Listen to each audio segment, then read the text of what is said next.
There's really no difference between here and home. It's just everything's compacted down to a 14 by 14 room. Once you start staffing your lookout, you're going to be working 10 days on, 4 days off, late June until usually mid-September. It's a pretty quiet existence. This is my 24th season as a fire lookout, and really it's just you and the wind, and the time just melts away. My name is Leif Haugen, and we're at Toma Lookout. A fire lookout is a structure that sits on top of a mountain or ridge top that has a good view of the surrounding country. And the staffer then is tasked with living there for extended periods to watch for fire. It's funny because I get a lot of questions about the standard day. You wake up with the sun. I mean, it's hard to sleep in a room of glass much beyond sunrise. First thing I'll do is make a cup of coffee. And usually I'll have that first cup of coffee on the front porch. Sit out there, watch the sun come up. Certainly every morning I go out for a walk.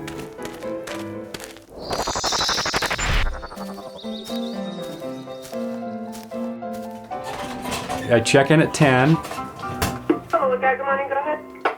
Hey, good morning. I have 67 degrees.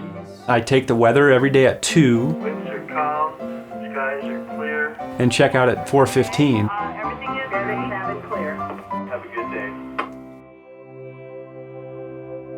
I think the solitary nature, when there's really no fires going, the only thing I might do is check in on the radio twice a day. That might be the only time I really talk, unless I'm talking to myself.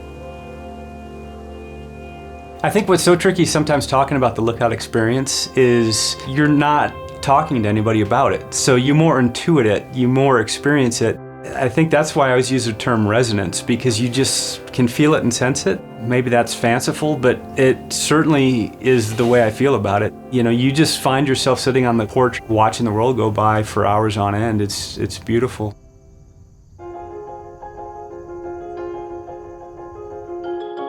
When you look at, the lifestyle of a fire lookout, it can be a hard choice at times too. I'm missing a wedding tonight. Over the course of summer, you might miss a lot of stuff in your life. But certainly every summer I keep coming back, because living on top of a mountain for days on end is just such a beautiful chance at making a life of it.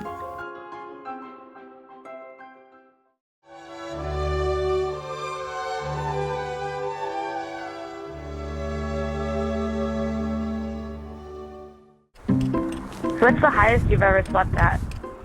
Almost a mile. When you don't have a fear of heights, it's not really scary. It's like being in the craziest treehouse that you can possibly imagine. That's Mark Sinnott. He's a professional rock climber, and he's talking about sleeping in a tent. They're called portaledges. That's hanging off the side of a mountain. He's been climbing for over 30 years, and his favorite walls to climb are really, really high. Alpine bait wall climbing is Here? the pursuit of scaling the biggest cliffs on planet Earth. Oh, and here. They take a few days to summit, so he has to camp out along the way. So I want to know, what does it feel like to sleep in a portaledge hanging off the side of a mountain?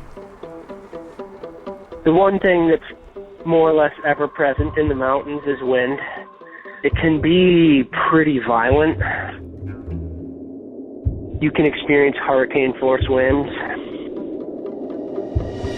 There's also this thing that we call the Bronco ride. Wind comes in, hits a cliff, and it really has nowhere to go except for up. Eventually it hits you and your ledge, and it can lift the whole thing up. So you can be suspended, and then of course the ledge slams into the wall. You're just thinking about surviving. And that wasn't the worst of it. The smell in the ledge is not nice. You don't change your clothes, you don't bathe. It's wicked scummy. But people love it. They continue to climb and explore through all of this punishment, because there's still that one question left. How does it feel? The way it makes you feel is like a tiny speck of dust. It's very empowering. It really is just like kind of the most spectacular spot that you could be on planet Earth.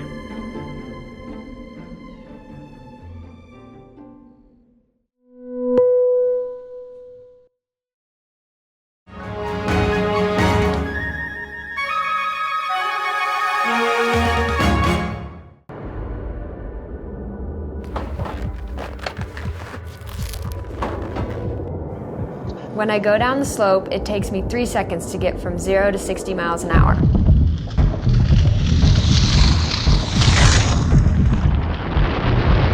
I honestly can't explain what it feels like even after 15 years of doing the sport. My name is Sarah Hendrickson, and I'm an Olympic ski jumper.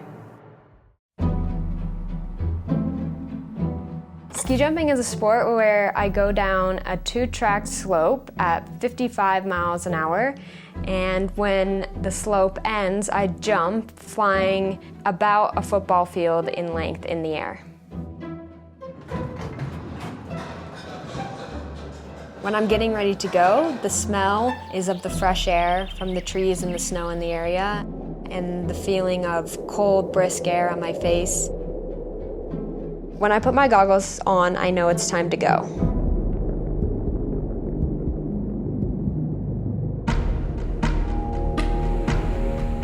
My eyesight when I'm going down the slope is right in front of the tips of my skis. My skis are bouncing up and down in the track against the ice. It feels like clatter. If you hear it, it's like a rumble. The flight takes 3 seconds, but honestly, time slows down and it feels like an eternity where I get to enjoy flying. As I'm flying, I can't hear anything. It's completely silent all around. The wind on my body feels like when you put your hand out of a car window going 60 miles an hour. Moving it up and down, you can feel the lift and drag it has on your hand. That's like ski jumping, but for your whole body. As I'm flying, I'm totally alone. I'm in control of all my senses and all my movements. It's the best feeling in the world.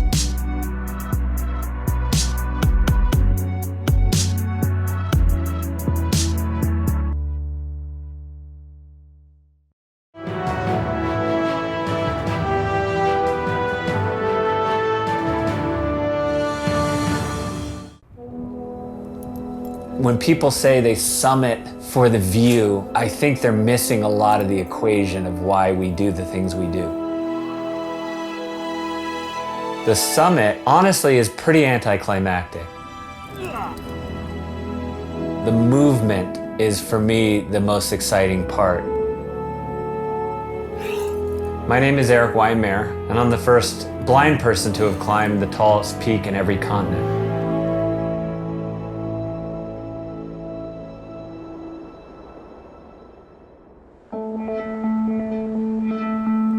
When I was 4 or 5 years old, I was diagnosed with this incredibly rare disease called retinoschisis. It attacked my retinas and essentially unraveled them.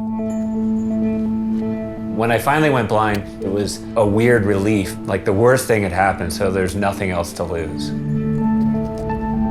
There was a recreational group taking blind kids rock climbing, and that was it for me. It was sort of the full package of adventure. All the things I thought I wouldn't have as a blind person. You need 14 for this pitch? Yeah, I'm counting them right now. Okay. When I get onto a rock face, I actually feel like I'm in my element. The things that sighted people learn to do with their eyes, I've learned to do with my hands. When I'm clipping a bolt through a carabiner, I'm feeling it, I'm making sure it's correctly clipped, and if I fall, that carabiner is gonna hold me. I can't look up the rock and see the holds and plan a big route. I can only see as far as my hands. It's breathtakingly exciting. Sometimes you hear those cars way down below you in the floor of the canyon. I love that sound of emptiness. A lot of external stuff sort of disappears and you're thinking about nothing but that next hold in front of you. So it's very, very meditative, very much kind of like an inner mind sport. I like that. I think that's the best pitch. Could you feel that space, like the exposure down there? Yeah, I mean, especially with these trucks flying by down there, it kind of echoes through the whole canyon and you can hear everything. Yeah. What do you say we top out? Yeah, let's summit. It's right up here, right? Yeah. Okay.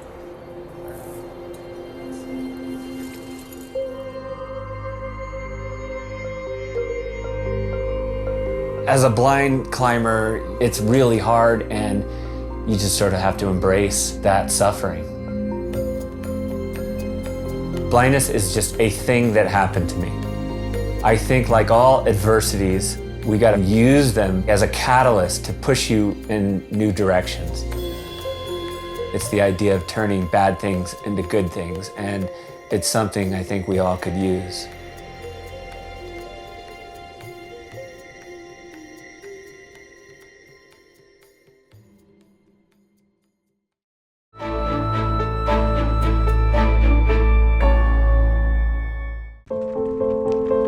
When I first started climbing, I was so bad. I was so terrible, so slow. I'd tear my skin up all the time. And I was like, how the heck are we gonna go and do Mount Kilimanjaro? 3 words, I don't know. Those 3 words, 3 of the most important words in my life. All discoveries happen from I don't know.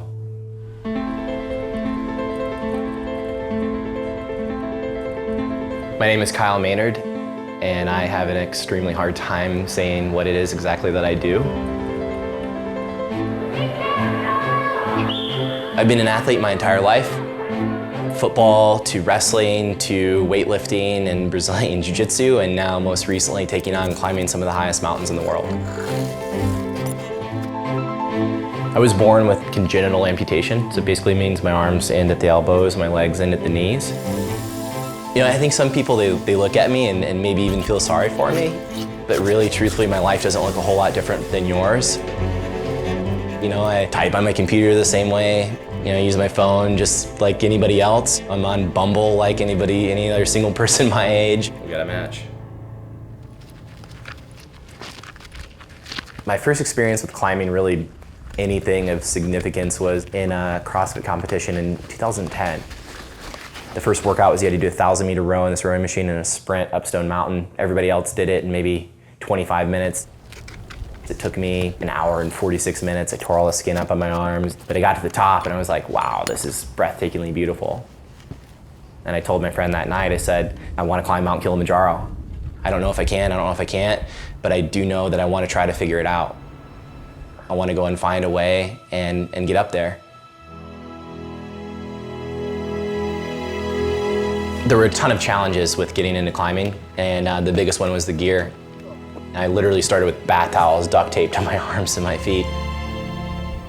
I couldn't go to the store and buy a typical pair of shoes, so we had to come up with a unique solution. Now to climb, I use a carbon fiber special custom shoe. I use those to bear crawl up Kilimanjaro. Then me and my team, we took on climbing Mount Aconcagua, the highest peak in South America.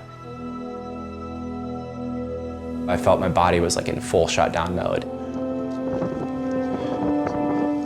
And it was brutal at moments, but it was breathtakingly beautiful. At the top of that mountain, you know, you can almost kind of make out and see like the curvature of the earth. I mean, it was just a moment I'll never forget.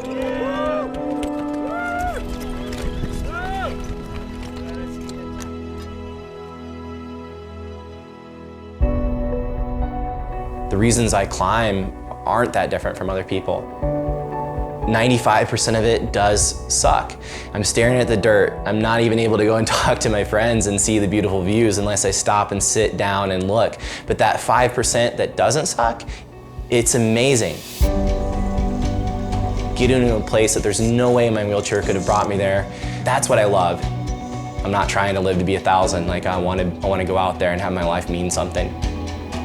When I've gotten down and I've looked at the mountain and I see what we've achieved, it's like, wow, maybe that was a really bad idea that we were there, but it was beautiful.